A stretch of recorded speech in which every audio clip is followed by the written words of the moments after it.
ഒരു പ്രധാനപ്പെട്ട ചരിത്ര ഭൂമിയാണ് ഇസ്ലാമിനെ സംബന്ധിച്ചിടത്തോളം ബഗ്ദാദ്. മറ്റൊരു പ്രധാനപ്പെട്ട ചരിത്ര ഭൂമിയാണ് ഈജിപ്ത്. മറ്റൊരു പ്രധാനപ്പെട്ട ചരിത്ര ഭൂമിയാണ് ബുഖാറ, സമർക്കന്ത്. അങ്ങനെ തുടങ്ങി ഏത് ഇസ്ലാമിക ചരിത്രമുള്ള രാജ്യങ്ങളിലും സ്മാരകങ്ങളും സ്മരണയും, എന്തിനേറെ പറയണം, നമ്മുടെ നബി മുഹമ്മദ് മുസ്തഫ സ്വല്ലല്ലാഹു അലൈഹി വസല്ലമ തങ്ങൾ വിശ്രമിക്കുന്ന മദീന മുനവ്വറ. ആ മദീന മുനവ്വറയിലെ മസ്ജിദുൻ നബവി അതൊരു സ്മാരകമാണ്. അതിന്റെ പേര് തന്നെ എന്താണ്? മസ്ജിദുൻ നബവി. നബി സല്ലല്ലാഹു അലൈഹി വസല്ലമ തങ്ങളുടെ സ്മാരകമായി നിലനിൽക്കുന്ന പള്ളിയാണ്. 70 മുഴം വീതിയിലും 70 മുഴം നീളത്തിലുമാണ് ആദ്യത്തെ മദീനത്തെ പള്ളി. അതിപ്പോ വികസിച്ച് ഇപ്പോൾ 20 ലക്ഷം ആളുകൾക്ക് ഒറ്റ ജമാഅത്തായി നിസ്കരിക്കാവുന്ന പള്ളിയാണ്. നബി സല്ലല്ലാഹു അലൈഹി വസല്ലമ തങ്ങളുടെ ആ മസ്ജിദുൻ നബവിയുടെ പഴയ പള്ളി, ആ പഴയ പള്ളിക്ക് നോക്കിയാൽ 6 വാതിലുകളാണ്, 6 സ്മാരകങ്ങളാണ്. ഒന്ന് ബാബുൽ ബഖീഅ, ജന്നത്തുൽ ബഖീഇലേക്കുള്ള സ്മാരകത്തിന്റെ വാതിലാണ്. സയ്യിദുനാ ഉസ്മാൻ ഇബ്നു അഫ്ഫാൻ റളിയല്ലാഹു അൻഹുവിന്റെ നേതൃത്വത്തിൽ 20,000-ത്തിലധികം സ്വഹാബാക്കളും ഇമാം മാലിക് റളിയല്ലാഹു അൻഹു അടക്കമുള്ള മഹാന്മാരും വിശ്രമിക്കുന്ന വലിയ സ്ഥലമാണ് ജന്നത്തുൽ ബഖീഅ. റസൂൽ സല്ലല്ലാഹു അലൈഹി വസല്ലം തങ്ങളുടെ ഭാര്യമാരിൽ ഖദീജ ബീവിയും മൈമൂന ബീവിയും ഒഴിച്ച് ബാക്കി എല്ലാവരും ബഖീഇലാണ്. ആ ബഖീഉമായി ബന്ധപ്പെട്ടുകൊണ്ടാണ് മദീനത്തെ പള്ളിയുടെ ഒരു വാതിൽ ബാബുൽ ബഖീഅ. തൊട്ടടുത്ത് നിൽക്കുന്ന രണ്ടാമത്തെ വാതിൽ ഏതാ? അതൊരു വലിയ സ്മാരകമാണ്. ആ വാതിലിന് പേര് തന്നെ ബാബു ജിബ്രീൽ അലൈഹിസ്സലാം. എങ്ങനെയാണ് ആ പേര് വരുന്നത്? നബി സല്ലല്ലാഹു അലൈഹി വസല്ലമ തങ്ങൾ മദീന പള്ളിയിൽ ഉള്ളപ്പോഴെല്ലാം ജിബ്രീൽ അലൈഹിസ്സലാം നബി തങ്ങളെ കാണേണ്ട പ്രത്യേക ആവശ്യങ്ങൾ, ആ ആവശ്യങ്ങൾക്ക് വരുമ്പോഴൊക്കെ ജിബ്രീൽ അലൈഹിസ്സലാം നബി തങ്ങളെ കാണാൻ വേണ്ടി വന്നിരുന്ന വാതിലാണ് ബാബു ജിബ്രീൽ. ഇന്നും അത് വലിയ അക്ഷരത്തിൽ എഴുതി വെച്ചത് കാണും, ബാബു ജിബ്രീൽ അലൈഹിസ്സലാം. അപ്പോൾ നബിതങ്ങളെ പേരിൽ സ്മാരകമായി നിൽക്കുന്ന പള്ളിയുടെ ഓരോ വാതിലും തൊട്ടപ്പുറത്തെ വാതിൽ അത് മറ്റൊരു സ്മാരകമാണ്. മൂന്നാമത്തെ വാതിൽ കാണുന്നത് ബാബുൻ നിസാ. നബി സല്ലല്ലാഹു അലൈഹി വസല്ലം തങ്ങൾ മദീന പള്ളിയിലിരിക്കുമ്പോൾ ഇസ്ലാം മതം സ്വീകരിക്കാൻ വേണ്ടി കടന്നു വരുന്ന സഹോദരിമാർ, ഇസ്ലാം മതം സ്വീകരിച്ച ശേഷം വിവിധ കാര്യങ്ങൾ ചോദിക്കാനും പഠിക്കാനും വേണ്ടി വരുന്ന സഹോദരിമാർ, കുടുംബപരമായി മറ്റു പല വിഷയങ്ങളുമൊക്കെ ഉണ്ടാകുമ്പോൾ പ്രശ്നങ്ങൾ ഇടപെട്ട് നബിതങ്ങളെ ശ്രദ്ധയിൽപ്പെടുന്നതിന് വേണ്ടി വന്നിരുന്ന സഹോദരിമാർ, അവർക്ക് വേണ്ടി പ്രത്യേകം ഒരു വാതിൽ നിശ്ചയിച്ചു. അതാണ് ബാബുൻ നിസാ. ഇബ്നു ഉമർ റളിയല്ലാഹു അൻഹുവിനെ പോലുള്ള ആളുകൾ പറഞ്ഞത് കാണും, ആ വാതിലിന് ബാബുൻ നിസാ എന്ന് പേര് വെച്ച ശേഷം പിന്നെ ഞാൻ ഒരിക്കലും ആ വാതിൽക്കൽ കൂടെ പോയിട്ടില്ല. അത്ര സൂക്ഷ്മത പാലിച്ചു. ഇനി അത് ഒരു ഭാഗത്ത് ഇങ്ങനെ കാണുന്ന 3 വാതിലാണെങ്കിൽ അതിന് നേരെ ഓപ്പോസിറ്റ് സൈഡിൽ കാണുന്ന 3 വാതിൽ, 3 സ്മാരകങ്ങളാണ്. ഒന്നാമത്തേത് ബാബുസ്സലാം. ലോകത്ത് നിന്ന് മദീന മുനവ്വറയിലേക്ക് വരുന്ന മുഴുവൻ മുഅ്മിനീങ്ങളും നബി സല്ലല്ലാഹു അലൈഹി വസല്ലമ തങ്ങളെ സിയാറത്ത് ചെയ്തുകൊണ്ട് സലാം പറയാൻ പ്രവേശിക്കുന്ന വാതിലാണ് ബാബുസ്സലാം. ആ ബാബുസ്സലാമിലൂടെ കടന്ന് ഇങ്ങനെ അങ്ങോട്ട് ചെല്ലുമ്പോഴാണ് ബഹുമാനപ്പെട്ട നബി മുഹമ്മദുർ റസൂലുള്ളാഹ് തൊട്ടടുത്ത് 2 അടി പുറകിലായി, അതായത് നബി സല്ലല്ലാഹു അലൈഹി വസല്ലമ തങ്ങളുടെ നെഞ്ചിന് നേരെ തല വരുന്ന രീതിയിലാണ് സിദ്ദീഖ് റളിയല്ലാഹു അൻഹു കിടക്കുന്നത്. സിദ്ദീഖ് റളിയല്ലാഹു അൻഹുവിന്റെ നെഞ്ചിന് നേരെ തല വരുന്ന രീതിയിലാണ് ഉമർ ബിൻ ഖത്താബ് റളിയല്ലാഹു അൻഹു കിടക്കുന്നത്. അപ്പോ റസൂലുള്ളാഹി മുന്നിൽ തൊട്ടിങ്ങനെ അല്പം 2 അടി പുറകിലായി സിദ്ദീഖ് തങ്ങൾ, അവിടുന്ന് 2 അടി പുറകിലായിട്ട് ഉമർ ഖത്താബ് തങ്ങൾ. അവര് ഹയാത്ത് കാലത്തുള്ള അതേ അദബ് പാലിച്ചുകൊണ്ടാണ് അവരെ മഖ്ബറയും അവിടെ സ്ഥാപിച്ചിട്ടുള്ളത്. അപ്പൊ ആ വാതിൽ ബാബുസ്സലാം അതൊരു സ്മാരകമാണ്. രണ്ടാമത് തൊട്ട് കാണുന്ന വാതിൽ ബാബു സിദ്ദീഖ് എന്ന വാതിലാണ്. ബാബു ജിബ്രീലിന് നേരെ, പിന്നെ മദീനത്തെ പള്ളിയിലെ ഓപ്പോസിറ്റ് സൈഡിലുള്ള വാതിൽ ബാബു സിദ്ദീഖ്. ഒരു വലിയ ചരിത്രത്തിന്റെ ഭാഗമാണ് ആ വാതിലിന് ബാബു സിദ്ദീഖ് എന്ന് പേര് വന്നത്. അത് വല്ലാത്തൊരു സ്മാരകമാണ്. ആ ചരിത്രത്തിലേക്ക് കടന്നാൽ അതിപ്പോ സമയമില്ല. ബാബു സിദ്ദീഖ്. തൊട്ടപ്പുറത്ത് കാണുന്ന ബാബുർ റഹ്മ. ബാബുർ റഹ്മ ഏതാണ്? അത് ചരിത്രത്തിലെ മറ്റൊരു സ്മാരകമാണ്. ഒരിക്കൽ നബി മുഹമ്മദുർ റസൂലുള്ളാഹ്. ഇന്നിപ്പോ നമ്മളിപ്പോ അനുഭവിക്കുന്നത് കേരളത്തെ സംബന്ധിച്ചിടത്തോളം കഠിനമായ ചൂടാണ്. ചൂട് താങ്ങാനാവാതെ സൂര്യാഘാതം ഏറ്റുകൊണ്ട് പല മനുഷ്യർക്കും അപകടം പറ്റി. അള്ളാഹു നമ്മളെ കാത്തിരക്ഷിക്കട്ടെ. ഗവൺമെന്റ് 12 മണി മുതൽ 4 മണിന്റെ ഇടയ്ക്കുള്ള സമയം പുറത്ത് ജോലി ചെയ്യുന്ന ആളുകളെ ജോലി ചെയ്യിപ്പിക്കരുത് എന്ന് നിയമം കൊണ്ടുവന്നു. അത് കഠിനമായ ചൂട് ഏറ്റിട്ട് ചില പക്ഷികൾക്ക് അപകടം പറ്റി. ചൂട് സഹിക്കാൻ കഴിയാതെ ഒട്ടേറെ ജീവജാലങ്ങൾ, എത്രത്തോളം പുഴകളിലും അതുപോലെ തന്നെ കുളത്തിലും അതേപോലെ ചെറിയ ചെറിയ തടാകങ്ങളിലൊക്കെ താമസിക്കുന്ന വെള്ളത്തിലെ ജീവികൾക്ക് വരെ സൂര്യാഘാതം താങ്ങാനാവുന്നില്ല. അതെന്താണ്? ഇപ്പോ ഒരു പുഴയിൽ മത്സ്യമുണ്ടെങ്കിൽ 2-3 തരത്തിലാണ് മത്സ്യം ഉണ്ടാകുന്നത്. കടലിലെ മത്സ്യം അങ്ങനെയാണ്. ആഴക്കടലിൽ സഞ്ചരിക്കുന്ന മത്സ്യമുണ്ട്, പുറം കടലിൽ സഞ്ചരിക്കുന്നുണ്ട്, ഏറ്റവും മുകളിൽ സഞ്ചരിക്കുന്നുണ്ട്. ഏറ്റവും മുകളിൽ സഞ്ചരിക്കുന്ന മത്സ്യത്തിന് ആഴക്കടലിൽ ജീവിക്കാൻ കഴിയില്ല. അപ്പൊ അവരിങ്ങനെ പുറം കടലിലാണ് ഉണ്ടാവുക. അവരെ സംബന്ധിച്ചിടത്തോളം ചൂട് കഴിക്കാൻ കഴിയാതെ വിഷമിക്കുന്നു. അങ്ങനെ വെള്ളത്തിലെ ജീവികൾക്കടക്കം താങ്ങാനാവാത്ത തരത്തിലാണ് നമ്മുടെ നാട്ടിലെ ഇപ്പോഴത്തെ ചൂട് നിൽക്കുന്നത്. അല്ലാഹുവേ, നീ കാവലാകണേ അല്ലാ. നബി മുഹമ്മദുർ റസൂലുള്ളാഹ്, നബി കരീം സല്ലല്ലാഹു അലൈഹി വസല്ലമ തങ്ങളുടെ ആ പള്ളിക്ക് ബാബുർ റഹ്മ എന്നൊരു പേര് വന്നു. എന്താണ് ആ പേര് വരാൻ കാരണം? നബി കരീം സല്ലല്ലാഹു അലൈഹി വസല്ലമ തങ്ങളുടെ കാലത്ത് ഇതേപോലെ ചൂട് സഹിക്കാൻ പറ്റാതായി. അങ്ങനെ വേനൽ ചുട്ടുപൊള്ളുന്ന അവസ്ഥ വന്നപ്പോൾ മദീനയിൽ കൃഷികളൊക്കെ ഉണങ്ങിപ്പോയി. മദീനയിൽ വെള്ളമില്ലാതായി.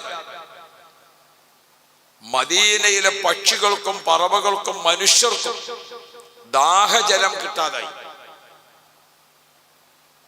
വല്ലാത്ത ഒരു പ്രതിസന്ധി ഘട്ടത്തിൽ ഒന്നായിട്ട് കൂട്ടമരണം സംഭവിക്കുമോ അങ്ങനത്തെ അവസ്ഥയെത്തി. ഗർഭിണികൾ കൂട്ടക്കരച്ചിലാണ്, ചോര പൈതലുകൾ കരച്ചിലാണ്, മൃഗങ്ങൾ വെള്ളം കിട്ടാതെ അലറുകയാണ്.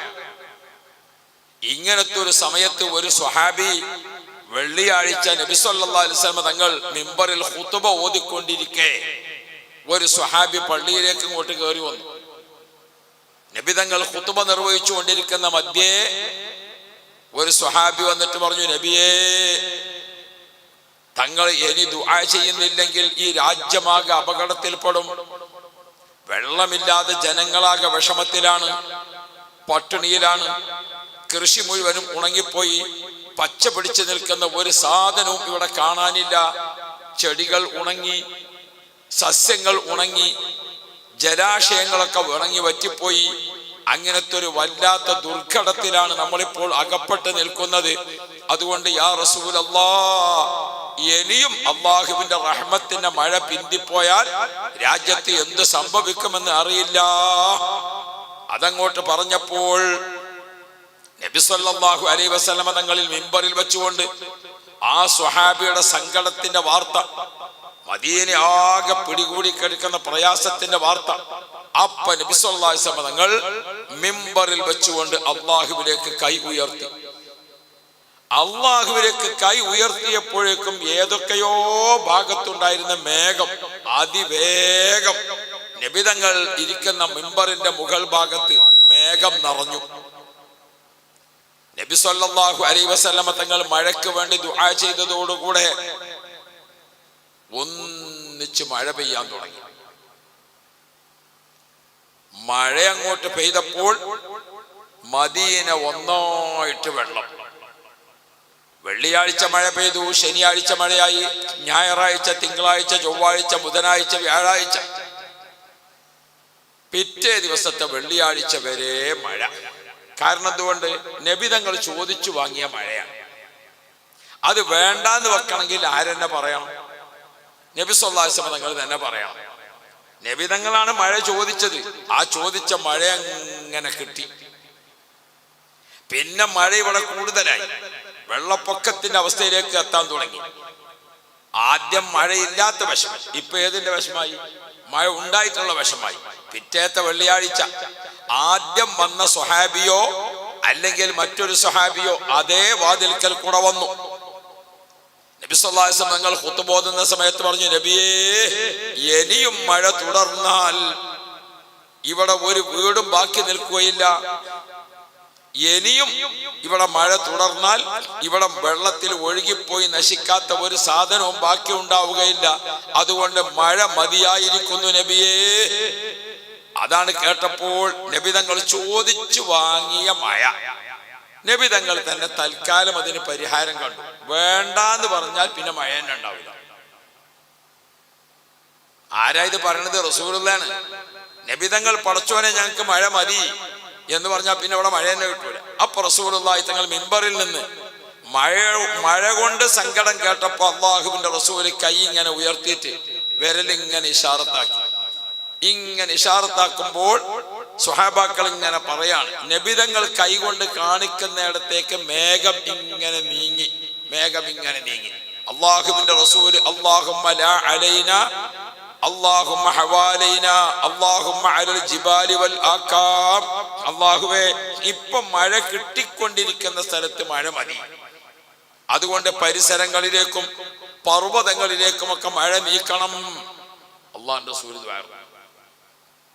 അപ്പൊ ആ റഹ്മത്തിന്റെ മഴ നമുക്ക് കിട്ടിയതിന്റെ സ്മാരകമാണ് മദീന പള്ളിയിലെ ബാബുർ റഹ്മ. എന്താ അതിന്റെ പേര്? ബാബുർ റഹ്മ. സ്മാരകങ്ങൾ, സ്മരണകൾ, അത് ലോകത്ത് അതിപ്രധാനമാണ്.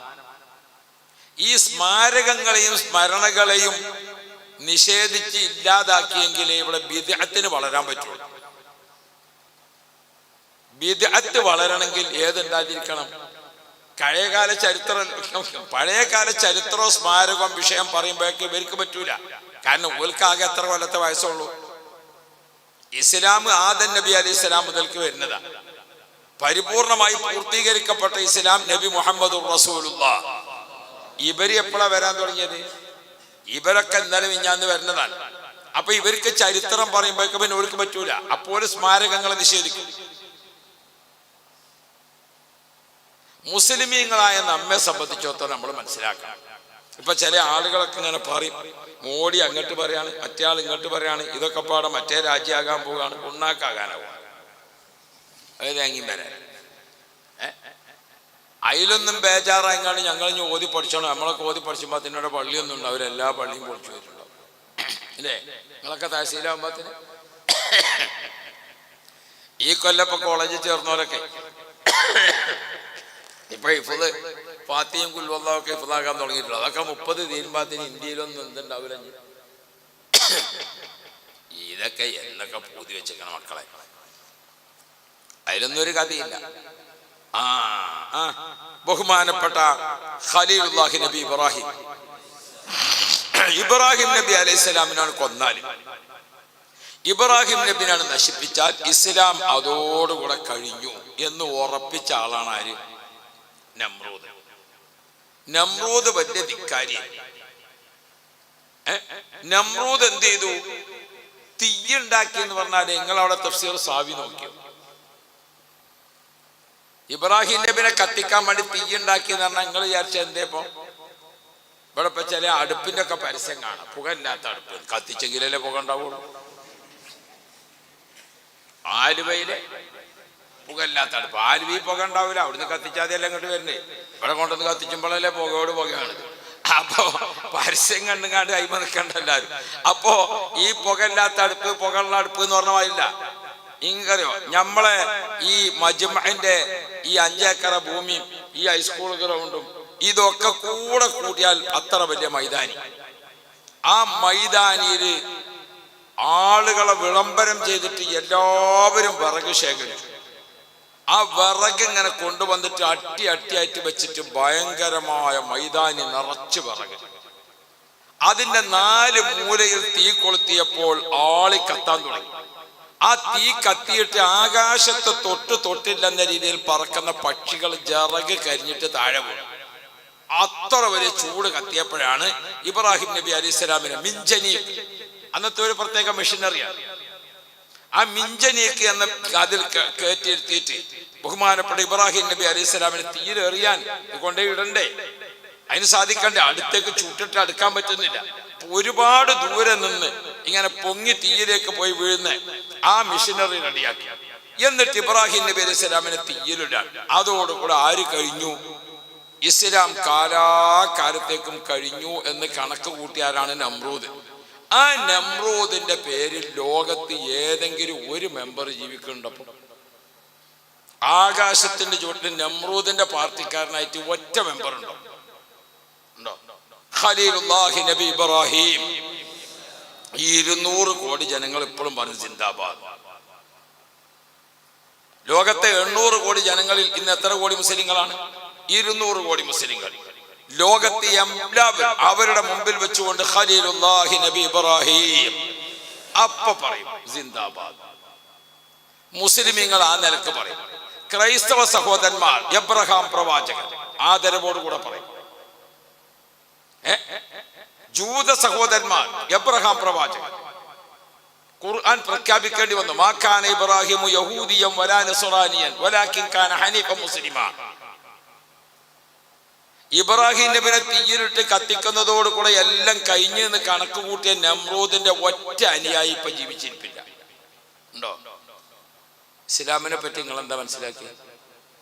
4 ആൾ ഇവിടുന്നാണ് ഊതുമ്പത്തിന് പറക്കുന്ന.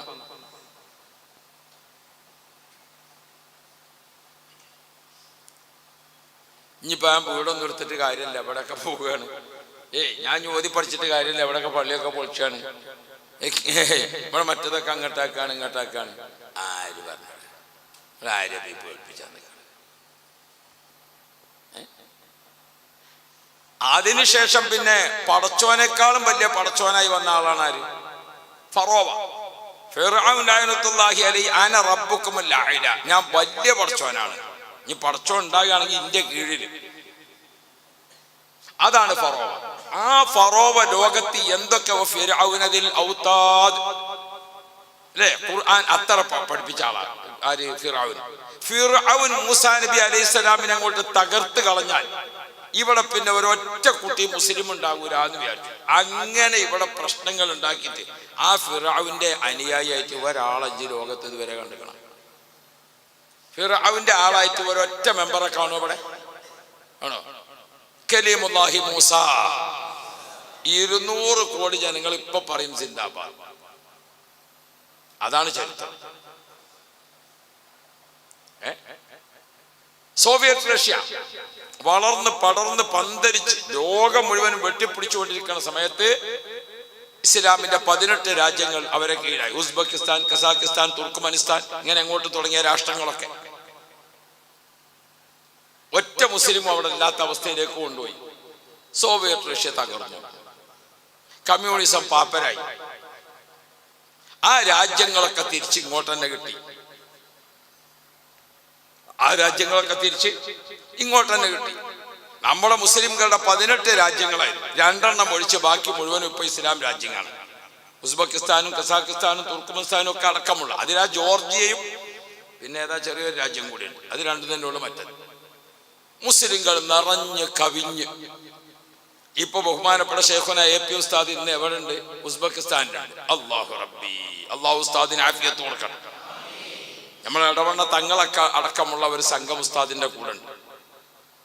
ബഹുമാനപ്പെട്ട ഇമാം ബുഖാരി റളിയല്ലാഹു അൻഹുവിന്റെ സ്മാരകം പോയി കണ്ടാൽ 40 ഏക്കർ ഭൂമി.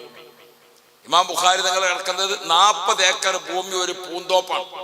ആ പൂന്തോപ്പിന്റെ 4 ഭാഗത്തും ഗേറ്റാണ്. ആ ഗേറ്റിന് കൊടുത്തിരിക്കുന്ന മുനാരങ്ങൾ, ഞാൻ ഓട്ട് കമ്പനിക്ക് നമ്മളെ നാട്ടിൽ അത്ര വലിയ ഉയരമുള്ള കോയൽ കണ്ടിട്ടുണ്ട്. അത്ര ആകാശം മുട്ടിമുട്ടിയില്ല എന്നുള്ള രീതിയിലാണ് ഇമാം ബുഖാരി തങ്ങളുടെ ഖദറിനോട് ഏറ്റവും യോജിക്കുന്ന തരത്തിലാണ് ആ മഖ്ബറ. 40 ഏക്കർ തോട്ടം. ആ പൂന്തോട്ടത്തിലേക്കാണ് കടന്നാൽ അള്ളാഹു പോയി കാണാൻ ഭാഗ്യം തരട്ടെ. ഇമാം ബുഖാരി തങ്ങളുടെ സ്മാരകമൊക്കെ പോയി കാണണം നമ്മുടെ ജീവിതത്തിൽ. അല്ലാഹു റബ്ബി, ഏത് ഗേറ്റ് കടന്നാണ് വന്നാലും പൂന്തോട്ടത്തിൽ അവിടെ ഒരു കെട്ടിടം. ആ കെട്ടിടത്തിന്റെ ആദ്യത്തെ ഹാള് ബാത്റൂമാണ്, രണ്ടാമത്തെ ഹാള് ഒതു എടുക്കാനുള്ള സ്ഥലമാണ്, മൂന്നാമത്തെ ഹാള് നമ്മളെ പള്ളിന്റെ അത്ര വിശാലമുള്ള ഒരു ഹാള്, അതിൽ മുഴുവനും അത്തറാണ്, സുഗന്ധങ്ങളാണ്. അപ്പൊ അപ്പുറത്ത് ബാത്റൂമിൽ പോയി ഇവിടുന്ന് ഒതു എടുത്തിട്ട് അത്തറ് പുരട്ടിയിട്ട് ഇനി അങ്ങോട്ട് കടന്നാൽ ഇമാം ബുഖാരി തങ്ങളുടെ പള്ളിയാണ്. ആ പള്ളിയോട് ചേർന്ന് ഇമാം ബുഖാരി തങ്ങളുടെ മഖ്ബറയാണ്. ആര് വന്നാലും അവിടെ മൂത്രമൊഴിച്ച് ബാത്റൂമിലൊക്കെ പോയി ഫ്രഷായി, ഇപ്പുറത്ത് ഒതു എടുത്ത് കുളിച്ച് ഫ്രഷായി, അപ്പുറത്ത് അത്തറൊക്കെ പറ്റി ഫ്രഷായി നല്ല വസ്ത്രം ധരിച്ചിട്ട് അല്ലാതെ ഇമാം ബുഖാരി തങ്ങളെ കാണാൻ പോകാൻ അനുവദിക്കൂല. 40 ഏക്കർ സ്ഥലത്ത് രാജാവായി കിടക്കാണ് ബഹുമാനപ്പെട്ട ഇമാം ബുഖാരി തങ്ങൾ. അള്ളാഹു മക്കൊക്കെ പോയി കാണാൻ ഭാഗ്യം തരും. മഹാന്മാർ, അവരെ സ്മാരകങ്ങൾ, നമ്മൾ അവരെ കുറിച്ച് പഠിക്കണം. നല്ലപോലെ വിദഈ പ്രസ്ഥാനക്കാർക്ക് ഇത് പറ്റൂല. കാരണം ഒരു ഇന്നലെ പെയ്ത മയക്കെന്ന് മുളച്ചത് അവരാണ്. അതുകൊണ്ട് അവർക്ക് ഈ ചരിത്രം പറയാൻ പറ്റില്ല, അവർക്ക് അനുസ്മരണം പറ്റൂല. അതുകൊണ്ടാണ് വഹാബികൾ ഇതിലൊക്കെ പോയത്. വഹാബികൾ അതിലാണ് പോയി, ഇറാഖ് പോയി, അതുപോലെ തന്നെ പിന്നെ ഈജിപ്ത് പോയി, അതിലൊക്കെ പോയി. ആ വഴിക്കാണ്ട് യാത്ര ചെയ്താൽ മൂസാ നബി അലൈഹി സ്വലാം തൂർസീനാ പർവ്വതത്തിൽ മൂസാ നബി കിടക്കുന്നുണ്ട്. അല്ലാഹ്, മൂസാ നബി അലൈഹി സ്വലാമിന്റെ അടുത്തേക്ക് ഞങ്ങൾ 42 ആള് സിയാറത്തിന് വേണ്ടി പോകുമ്പോൾ എല്ലാവരും വിറവറച്ചിട്ട് അങ്ങോട്ട് കയറിയത് മൂസാ നബിയാണ്. വിശുദ്ധ ഖുർആനിൽ അല്ലാഹു തആല ഇത്ര അധികം സ്മരിച്ച ഒരു പ്രവാചകൻ വേറെയില്ല. ഏറ്റവും കൂടുതൽ നബിമാരെ പേര് കൂടുതൽ പറഞ്ഞത് എവിടെയാണ്? മൂസാ നബിയാണ്. എല്ലാവരും മുട്ടുംകാലിങ്ങനെ വറക്കാം മൂസാ നബിന്റെ അടുത്തേക്ക് എത്തുമ്പോൾ. ഒരൊറ്റ കുട്ടി യാസീൻ ഓതിയിട്ട് സൗണ്ട് വരുന്നില്ല. അതാ മൂസാ നബി അലൈഹി സ്വലാം. ആ മൂസാ നബി അലൈഹി സ്വലാം അങ്ങനെ അങ്ങോട്ട് തുടങ്ങിയിട്ട് ഇബ്രാഹിം നബി അലൈഹി സ്വലാം, ഇസ്ഹാഖ് നബി അലൈഹി സ്വലാം, അവരെ ഭാര്യ റഫീഖ ബീവി, ഇവരെല്ലാവരും കിടക്കണം. ഇവരൊക്കെ മദീനത്തുൽ മൗത്ത, മരിച്ചു കിടക്കുന്നവരെ പട്ടണം. 25 കിലോമീറ്റർ മുഴുവനും അമ്പിയാക്കൾ ഔലിയാക്കളാണ്. ഇതൊക്കെ അവിടെ ഉണ്ടായിട്ട് വഹാബികൾ ഒരു ഡോക്യുമെന്ററി ഇറക്കി അവിടെ പോയിട്ട്. അതിലാര് മാത്രമേ ഉള്ളൂ? ഫറോവ മാത്രം. ഓർക്ക് പറ്റിയല്ലോ ഒരു കാണുക. ആ ഡോക്യുമെന്ററി നോക്കിയാൽ ആര് മാത്രം? ഫിറഔൻ മാത്രം. ഇതിനൊന്നും ഒരു കാര്യം. ഈ നശിച്ച വിഭാഗത്തിൽ അള്ളാഹു നമ്മളെ ചേർക്കാതിരിക്കണം, നമ്മളെ മക്കളെ പരമ്പരയെ ചേർക്കാതിരിക്കണം. ഹബീബുനാ മുഹമ്മദ് മുസ്തഫ. അപ്പൊ മുത്തുനബി സ്വല്ലല്ലാഹു അലൈഹി വസല്ലമ തങ്ങളുടെ ആ ചരിത്രം ഇങ്ങനെ നമ്മൾ നോക്കിയാൽ സ്മാരകങ്ങളും അത് തന്നെ ലോകത്ത് മുഴുവനുണ്ട്. നമ്മുടെ കേരളത്തിന്റെ ഒരറ്റം മുതൽ മറ്റേ അറ്റം വരെ, അങ്ങകരെ ഉള്ളാൾ ദർഗാ ഷരീഫിൽ നിന്ന് തുടങ്ങിയാൽ തിരുവനന്തപുരം ഭീമാപ്പള്ളിക്ക് ഇടക്ക് എത്ര മഹാന്മാരും എത്ര മഖ്ബറകളുമാണ്. അതിൽ ഏറ്റവും പ്രധാനപ്പെട്ട അറിയപ്പെടുന്ന മഹാനാണ് ഇപ്പൊ നമ്മൾ അനുസ്മരിക്കുന്ന ബഹുമാനപ്പെട്ട മടവൂർ ശൈഖുന. യാ ശൈഖനാ യാ ശൈഖ മടവൂരിൻ അതൈനാ ബാബക്കും راجين فوزا كاملا يا سيدي سيا ولي لا إله إلا الله لا إله إلا الله. ഇവിടെ നമ്മളെ തൊട്ടടുത്ത് മാമ്പറ്റ OP അബൂബക്കർ മൗലവി എന്ന് പറഞ്ഞു. നമ്മളെവിടെ പഠിച്ചതിന് OP മുഹമ്മദിന്റെ വാപ്പ. ഇപ്പൊ മർക്കസിക്ക് പോയ നമ്മളെ ഓപ്പിന്റെ വാപ്പ. ആര്? OP അവിടെ ഉണ്ടോ? ആ, ഓപ്പിന്റെ മകളെ കുട്ടിയുണ്ട്, ഓന്റെ വല്യപ്പ. OP അബൂബക്കർ മൗലവി എന്ന് പറഞ്ഞാൽ ഒരു ചരിത്രമുള്ള ആള്. ജീവിതത്തിന്റെ കഷ്ടപ്പാടിന് നെല്ലിപ്പടി കണ്ട മനുഷ്യനായ അല്ലാഹു മഗ്ഫിറത്ത് കൊടുക്കണം. അങ്ങനെ അദ്ദേഹം കഷ്ടപ്പെട്ട് ഇവിടുന്ന് ഖത്തറിൽ പോയി. ഖത്തർ പോയിട്ട് ഒരു റബീഉൽ അവ്വൽ മൂപ്പർ അവിടെ മൗലിദ് കഴിച്ചു. അതിൽ ഖത്തർ പോലീസ് പിടികൂടിയപ്പോൾ മൂപ്പരെ ജയിലിലാക്കി. ജയിലിൽ നിന്ന് അവിടെ ജയിലിൽ കിടക്കണമല്ലോ പാടെ കൂടിയിട്ട് മൂപ്പർ അവിടുന്ന് മൗലിദ് കഴിച്ചു. ജയിലിൽ നിന്ന് മൗലിദ് കഴിച്ചപ്പോൾ അദ്ദേഹത്തെ കോടതിയിൽ ഹാജരാക്കിയപ്പോൾ OP പറഞ്ഞു, ഞാൻ മൗലിദ് ഇവിടുന്ന് ഓതിത്തരാം, തെറ്റുണ്ടെങ്കിൽ പറഞ്ഞാൽ മതിയാണ്. ജഡ്ജിന്റെ മുമ്പിൽ അവിടുന്ന് മൗലിദാണ്. അങ്ങനെ ഒരു തീരുമാനിച്ചു ഇയാളെ കയറ്റിയാക്കിയേ പറ്റുള്ളൂ. അപ്പൊ മൂപ്പനെ കണ്ടാൽ നമ്മളെ ഇന്ത്യക്കാരനാണെന്ന് തോന്നൂല, ഒരു സുഡാനിയെന്നേ തോന്നുള്ളൂ മൂപ്പനെ കണ്ടാൽ. അദ്ദേഹത്തെ കയറ്റിയാക്കാൻ തീരുമാനിച്ചു. ഖത്തറിലെ നമ്മളെ അന്നത്തെ സുന്നത്തി ജമാഅത്തിന്റെ മുസ്ലിമീങ്ങളൊക്കെ കൂടിയിട്ട് മൂപ്പർക്ക് ടിക്കറ്റും സമ്മാനങ്ങളും ഒക്കെ കൊടുത്തിട്ട് ഭയങ്കരമായിട്ട് സുന്നത്തി ജമാഅത്തിന്റെ ആശയത്തിൽ അത്ര ഉറപ്പുള്ള ആളായിരുന്നു അദ്ദേഹം. അല്ലാഹു മഗ്ഫിറത്ത് കൊടുക്കണം. കയ്യിലില്ലെങ്കിൽ കടം വാങ്ങി സദഖ ചെയ്യും. അത്ര നല്ല മനുഷ്യനെ. OP അബൂബക്കർ മൗലവി ഒരിക്കൽ നമ്മളെ തൃക്കരിപ്പൂർ അടുത്ത് മൂപ്പര് മദ്രസ പഠിപ്പിച്ചിരുന്നു. അവിടെ മദ്രസ പഠിപ്പിച്ചിരുന്ന സമയത്ത് മൂപ്പര് മടവൂർ ശൈഖുനാനെ കാണാൻ, മൂപ്പന്റെ വീട്ടിൽ വിശ്രമിക്കുന്ന കാരാണ് മടവൂർ ശൈഖുന. മടവൂർ ശൈഖുനാന്റെ അടുത്ത് വന്നിട്ടാണ് ഇങ്ങനെ പറഞ്ഞപ്പം മടവൂർ ശൈഖുൻ എന്ത് ചെയ്തു, ബെൽറ്റിന്ന് ₹1 നാണയം ₹1 എടുത്തു കൊടുത്തിട്ട് പറഞ്ഞു, നിങ്ങൾ ഹജ്ജിന് പോയിക്കോളിയ. ₹1 എവിടുക്ക ഹജ്ജിന് പോകാം? ₹1 കോഴിക്കോട്ടെത്തും. ₹1 എടുത്തു കൊടുത്തിട്ട് പറഞ്ഞു, നിങ്ങൾ ഹജ്ജിന് പോയിക്കോളിയ. സുബ്ഹാന ജല്ല ജലാൽ. അന്ന് ഹജ്ജിന് പോകണമെങ്കിൽ നമ്മളവിടെ കോഴിക്കോട് വിമാനത്താവളമല്ല, കേരളത്തിൽ ഒരു വിമാനത്താവളമല്ല. അന്ന് പോകണമെങ്കിൽ ആദ്യം എവിടെ പോകണം? ബോംബെ പോയിട്ട് കപ്പലിന് പോകണം. 2 കപ്പലാണ്, മുസഫരി അക്ബറും 2 കപ്പലാണ് ഹജ്ജിന് കൊണ്ടുപോയത്. ആ കപ്പൽ 2 ട്രിപ്പ് അടിക്കും. ഇന്ത്യയിൽ നിന്ന് മൊത്തം അത്ര ആളുകൾ പോകാറുള്ളൂ. ഇപ്പൊ ഈ വർഷം ഇന്ത്യയിൽ നമുക്ക് 2 ലക്ഷം ആളുകൾ ഹജ്ജിന് പോകണം. കേരളത്തിൽ നിന്ന് തന്നെ ഗവൺമെന്റിൽ തന്നെ 18,000 ആളുകൾ, അത്ര ആളുകൾ ഹജ്ജിന് പോണ കാലായി. അന്ന് OP അബൂബക്കർ മൗലവി അവിടെ പോയി മടവൂർ ശൈഖുനെ പറഞ്ഞതല്ലേ, മൂപ്പര് ബോംബെ പോയി. ബോംബെ പോയിട്ട് ശഅബാന്, റമളാന്, ശവ്വാല് 3 മാസം നിന്നിട്ട് ഹജ്ജിന് പോകാനുള്ള യാതൊരു വഴിയും കാണുന്നില്ല. ഈ ₹1 കയ്യിൽ. ഭക്ഷണത്തിന് വിഷമിച്ച് ബോംബെയിൽ പല ഹോട്ടലിൽ കൂടെ ഒക്കെ നടന്നങ്ങനെ ജീവിച്ച് ഹജ്ജിന് പോകാൻ ഇക്കൊല്ലം സാധിക്കൂല എന്ന് മനസ്സിലാക്കി മൂപ്പരോട് തിരിച്ചു വന്നു. തിരിച്ച് ട്രെയിനിന് വന്നിട്ട് കോഴിക്കോട് വന്നിട്ട് മടവൂർ ശൈഖുനാന്റെ അടുത്ത് പോയി. നേരെ വീട്ടിൽ വന്നിട്ടില്ല, മൂപ്പര് നേരെ പോയി മടവൂർ ശൈഖുനാൻ. ശൈഖുനെ കണ്ടുകൂടുമ്പോ OP അബൂബക്കർ അന്നെ ഹജ്ജിന് പറഞ്ഞാൽ ജന്തിങ്ങോട്ട് പോന്നു ചോദിച്ചു. ഹജ്ജ് പോയി ചെയ്തു. സുബ്ഹാനല്ലാഹ്. മൂപ്പര് വന്ന വണ്ടിക്ക് തിരിച്ചങ്ങോട്ടായി, തിരിച്ചങ്ങോട്ട് പോയി. അങ്ങനെ ദുൽഖഅദ് ഹജ്ജ് കപ്പലിന്റെ പോകാനിഞ്ഞ് അവസാനത്തെ കപ്പൽ പുറപ്പെടാൻ 3 ദിവസേ ബാക്കിയുള്ളൂ. OP ഉറപ്പിച്ചു, ഞാൻ ഇക്കൊല്ലം ഹജ്ജിന് പോക്കുണ്ടാവില്ല. ആർക്കെങ്കിലും പൈസ കൊടുക്കണ്ടേ, ടിക്കറ്റ് എടുക്കണ്ടേ, ഒരു നിവൃത്തിയില്ല. അപ്പൊ അവിടെ ബോംബെയില് വലിയ ഹോട്ടലിലുണ്ടാവും വലിയ മുതലാളിമാര് 100 ചോറ് പാവങ്ങൾക്ക് കൊടുക്കാൻ, 50 ചോറ് പാവങ്ങൾക്ക് കൊടുക്കാൻ അങ്ങനെ ഏൽപ്പിക്കും. അത് ബോംബെന്റെ ഒരു പ്രത്യേകതയാണ്. അന്നും ഇന്നും പാവങ്ങൾക്ക് ഭക്ഷണം ഏൽപ്പിക്കും ഹോട്ടലിൽ. അപ്പൊ അവിടെ ഭക്ഷണം കഴിക്കാൻ പോണ ആളാണ് OP. ആ ഹോട്ടലിൽ ഭക്ഷണം കഴിക്കാൻ വേണ്ടി ചെന്നപ്പോ സിംഗപ്പൂരിൽ നിന്നും ഒരു ആചാര്യ വന്നിട്ട് OP അബൂബക്കർ മൗലവി എന്ന് പറഞ്ഞ ആളുണ്ടോ എന്ന് അന്വേഷിച്ച് നടന്നു. ഈ ഹോട്ടൽക്കാരനോട് വന്ന് ചോദിച്ചു. ഹോട്ടൽക്കാരൻ പറഞ്ഞു, ഇവിടെ ഒരാൾ വരലുണ്ട്, അയാളായിരിക്കും ചിലപ്പം എന്ന് പറഞ്ഞു. OP അബൂബക്കർ മൗലവി ഉച്ചക്ക് ഭക്ഷണത്തിന് വന്നപ്പോ നിങ്ങളെ സിംഗപ്പൂരിൽ നിന്ന് ഒരാൾ തെരഞ്ഞു വരുന്നുണ്ട്. അപ്പോ OP അദ്ദേഹത്തെ കണ്ട് അപ്പൊ നോക്കുമ്പോ എന്താ, തൃക്കരിപ്പൂര് മദ്രസ പഠിപ്പിക്കുന്ന മൂപ്പര് മദ്രസ പഠിപ്പിച്ചിരുന്ന ഒരു കുട്ടി, ഓന്റെ വാപ്പ സിംഗപ്പൂരിൽ കച്ചവടക്കാരനാണ്. ആ കുട്ടി വാപ്പാക്ക് ഫോൺ ചെയ്തിക്കണേ, എന്റെ ഉസ്താദ് ഇവിടെ ബോംബെയിലുണ്ട്, ഹജ്ജിന് പോകാൻ വന്നിക്കണേ, നിങ്ങൾ ബോംബെയിൽ കച്ചവട സാധനം എടുക്കാൻ വേണ്ടി പോകുമ്പോ എന്റെ ഉസ്താദിനെ കാണണം. അങ്ങനെയാണ് മൂപ്പര് എന്താക്കണത്, തിരയണത്. അല്ലാഹു റബ്ബി. ആ സിംഗപ്പൂർക്കാരനായ മുതലാളി അദ്ദേഹം OP അബൂബക്കർ മൗലവിനെ കണ്ടു. അദ്ദേഹത്തെയും കൂട്ടി നേരെ ഹജ്ജിന്റെ ഓഫീസിൽ പോയി. കപ്പലിന് പൈസ അടച്ച് ടിക്കറ്റൊക്കെ റെഡിയാക്കി എല്ലാ സംഗതികളും ചെയ്ത് കപ്പലിങ്ങനെ പുറപ്പെടാൻ നിൽക്കണീന്റെ OP പറയാണ്, കപ്പലിങ്ങനെ പുറപ്പെടാൻ നിൽക്കണീന്റെ ഒരു 5-10 മിനിറ്റ് മുമ്പാണ് ഞാൻ കപ്പലിൽ കയറുന്നത്. സുബ്ഹാനല്ലാഹ്. അദ്ദേഹത്തിന് സിംഗപ്പൂർക്കാരനായ മുതലാളി കപ്പൽ ടിക്കറ്റൊക്കെ കൊടുത്ത് സുഖമായിട്ട് പോയി ഹജ്ജ് കഴിഞ്ഞ് തിരിച്ചു വന്നു.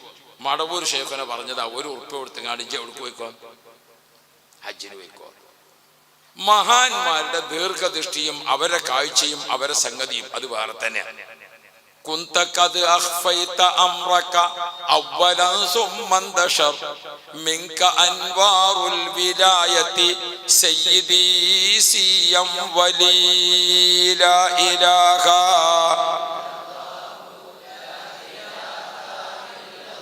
الله لا إله إلا الله محمد رسول الله. ഈ സ്ഥാപനം ഉണ്ടാക്കാൻ വേണ്ടി 35 കൊല്ലം മുമ്പ് ആദ്യത്തെ കൂടിയാലോചനാ സമിതി നടക്കാണ്, കമ്മിറ്റി അല്ല. അപ്പൊ ഈ സ്ഥാപനത്തിന്റെ ഫസ്റ്റിലെ മീറ്റിംഗ് അല്ല, നമ്മളെ കൂടിയാലോചന. ഇങ്ങനെ ഒരു സ്ഥാപനം ഇവിടെ ഉണ്ടാക്കണം, അതിന്റെ ആവശ്യത്തിന്. അപ്പൊ നമ്മളെ കരുളായി ഉണ്ടായിരുന്നു ചെറിയോൻ ഹാജി എന്ന് പറഞ്ഞിട്ടൊരാൾ, മുണ്ടോളം ചെറിയോൻ ഹാജി. ബഹുമാനപ്പെട്ട വൈലത്തൂർ തങ്ങൾ പാപ്പ പറഞ്ഞു, ഇജ് വടവൂർ ഷേഖുനാനെ പറ്റി ഒരു കഥ ചരിത്രം പറയുമ്പോ അതിന് സെനത് പറയണോ, വെറുതെയാണ് പറഞ്ഞാൽ പോരാ. അപ്പോ മുണ്ടോളം ചെറിയോനാജി കർലായിക്കാരനാണ് അദ്ദേഹം. നമ്മൾ ആദ്യ കൂടിയാലോചന മീറ്റിങ്ങിൽ, മജ്മ ഉണ്ടാകാനുള്ള ആദ്യത്തെ കൂടിയാലോചന മീറ്റിങ്ങിൽ ചെറിയോനാജി പറഞ്ഞു, ഞാന് 20 കൊല്ലം മുമ്പ്, അന്നത്തെ 20 കൊല്ലം മുമ്പ് ഞാനിവിടെ നിലമ്പൂര് ഒരു യത്തീംഖാന ഉണ്ടാക്കട്ടെ എന്ന് മടവൂർ ഷേഖുനാനോട് പോയി ചോദിച്ചു ചെറിയോനാജി. അപ്പൊ മടവൂർ ഷേഖുന പറഞ്ഞു, നീ അവിടെ യത്തീംഖാന ഉണ്ടാക്കണ്ട, അവിടെ വലിയ സ്ഥാപനം വരും. മടവൂർ ഷേഖുന പറഞ്ഞു, അവിടെ യത്തീംഖാന ഉണ്ടാക്കിയാൽ അവിടെ വലിയ സ്ഥാപനം വരും. അപ്പൊ ചെറിയോനാജി മടവൂർ ഷേഖുനാന്റെ വാക്ക് കേട്ടിട്ട് മൂപ്പരുണ്ടാക്കണ്ട യത്തീംഖാനപ്പം ഉണ്ടാക്കണ്ട, ഷേഖുന പറഞ്ഞത് വരട്ടെന്ന് യാചിക്കാതെ 10 കൊല്ലം കഴിഞ്ഞിട്ട് സ്ഥാപനം വരുന്നില്ല. 10 കൊല്ലം കഴിഞ്ഞിട്ട് വരാത്തപ്പോൾ മുണ്ടോളം ചെറിയോനാജി മൂപ്പര് വീണ്ടും പോയി മടവൂർ ഷേഖുനാന്റെ അടുത്ത്. ഞാനൊരു യത്തീംഖാന ഉണ്ടാക്കാൻ പറഞ്ഞിട്ട് നിങ്ങൾ ഉണ്ടാക്കണ്ടെന്ന് പറഞ്ഞും ചെയ്തു, പിന്നെ ഇവിടെ ആണെങ്കിൽ ഇപ്പൊ സ്ഥാപനം ഉണ്ടായിട്ടില്ല, കാത്തിരിക്കണം, അവിടെ വലിയ സ്ഥാപനം വരും, നിങ്ങൾ യത്തീംഖാന ഉണ്ടാക്കണ്ട. രണ്ടാമതും മൂപ്പര് 5 കൊല്ലം കഴിഞ്ഞ്, പിന്നെ 5 കൊല്ലം കഴിഞ്ഞിട്ട് ചെറിയോനാജി വീണ്ടും പോയി മടവൂർ ഷേഖുന അവിടെ മൂപ്പന്റെ വീട്ടിൽ താമസിക്കാൻ പോയി. അന്ന് പോയിട്ട് ചെറിയോനാജി പറഞ്ഞു, ഇനിയിപ്പോ എനിക്ക് വയസ്സായി, ഇഞ്ച സ്ഥലത്ത് ഞാനൊരു യത്തീംഖാന ഉണ്ടാക്കിയേ പറ്റുള്ളൂ, എനിക്കിപ്പോ ഇത് സാധിക്കൂല, വയസ്സായില്ലേ. മടവൂർ ഷേഖുന പറഞ്ഞു, നിങ്ങൾ യത്തീംഖാന മാത്രം ഉണ്ടാക്കണ്ട, അവിടെ വലിയ സ്ഥാപനം വരുന്നതാണ്. ആ പറഞ്ഞ സ്ഥാപനം മൂപ്പർ പറഞ്ഞ 20ാമത്തെ കൊല്ലം കറക്റ്റ് ഉള്ളാളത്ത് തങ്ങൾ പാപ്പി AP ഉസ്താദും വന്ന് ഇതിന് കുറ്റിയടിച്ചു. എത്ര സ്ഥാപനങ്ങൾ. എടവണ്ണപ്പാട് ദാറുൽ അമാനിൽ ഇപ്പൊ നിൽക്കണ ആ സ്ഥാപനം നിൽക്കുന്നത് ഒരു തെങ്ങും പറമ്പേൽ, അതൊരു നമ്പൂരിന്റെ ഒരു കോട്ടയിൽ. അവിടേക്ക് ഇങ്ങനെ നോക്കിയിട്ട് ബഹുമാനപ്പെട്ടവർ പറഞ്ഞു, ഇവിടെ ഒരു ദീനി സ്ഥാപനം വരും. അങ്ങനെ ഏതെല്ലാം സംഭവങ്ങൾ, മഹാന്മാരും അത്ഭുതങ്ങളും.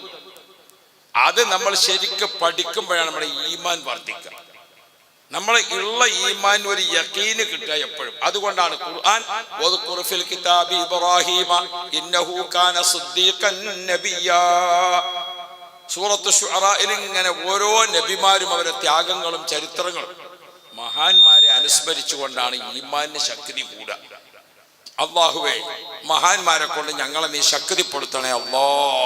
ഷേഖുന EK ഹസൻ മുസ്ലിയാർ കോളേജും കച്ചവടം മിഷനും തൊഴിലും ഒന്നുമില്ലാത്ത ആളാണ്.